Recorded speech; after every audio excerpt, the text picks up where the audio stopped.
tuluyan ng pinatay ang dignidad ng Senado ni Tito Soto, mga kababayan.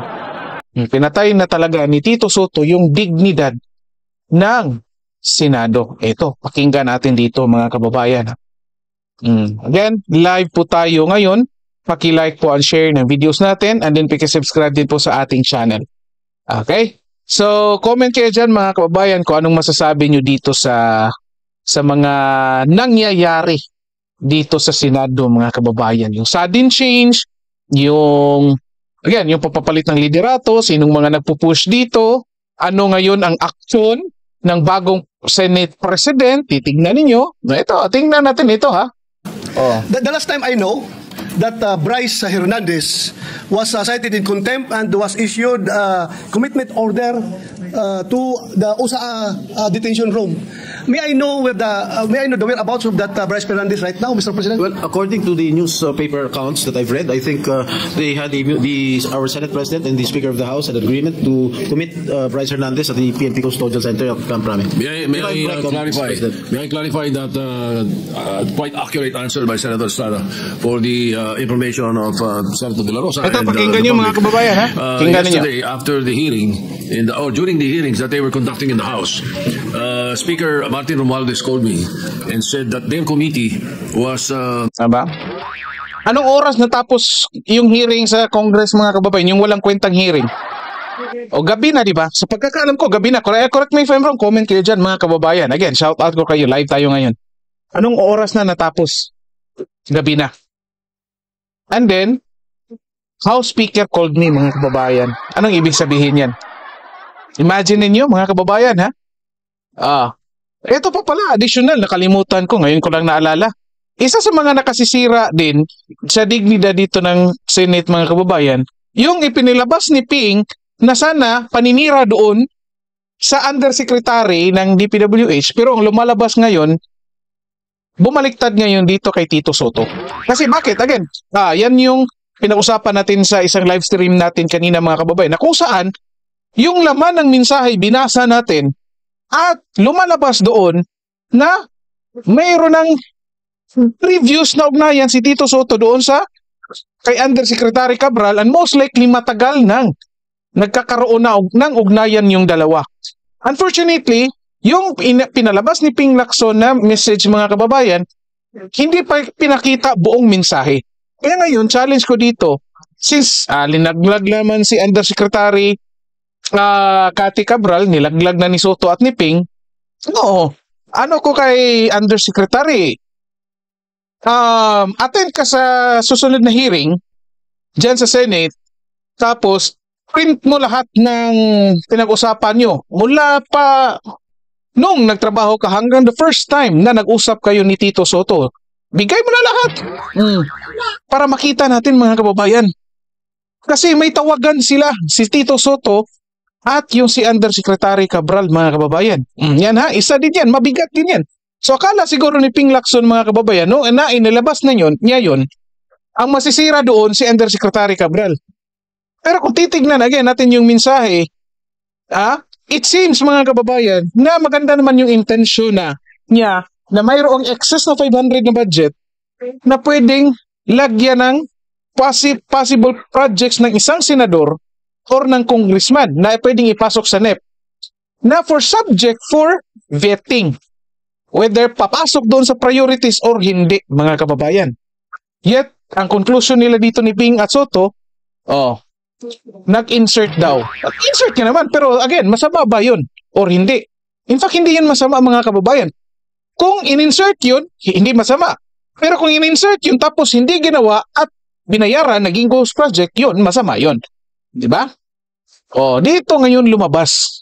So, kung hindi yan, again, challenge ko kay Cathy Cabral, mga kababayan, dapat ilabas niya lahat ng pinag-usapan nila ni Tito Soto, text messages nila.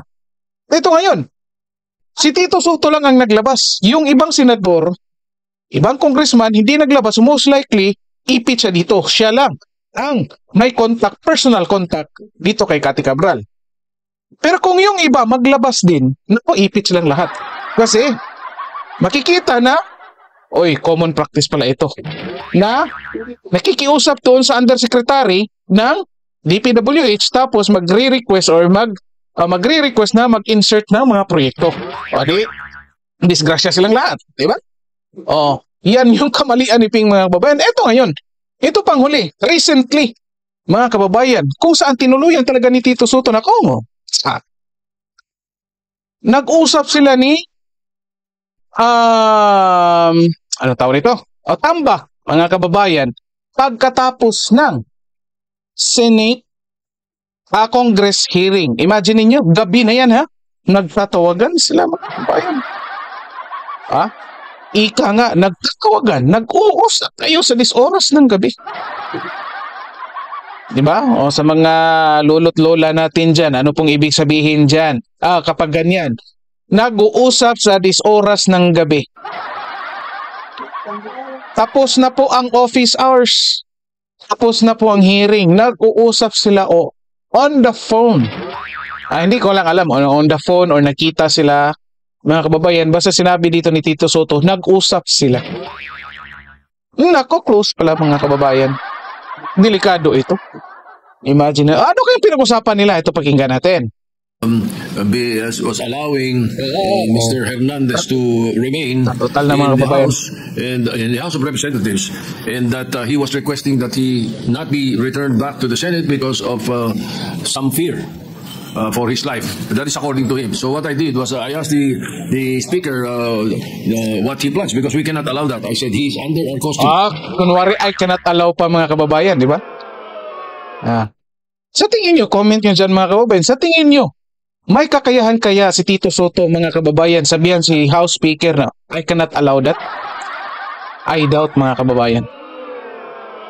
I doubt kung may kakayahan si Tito Soto na magsabi kay Speaker Martin Romualdez na I cannot allow that, Mr. Speaker. Well, kumpare, di ba? Pre, musta na hearing natin dyan, pre? Bakit lumabas yung pangalan ko, pre?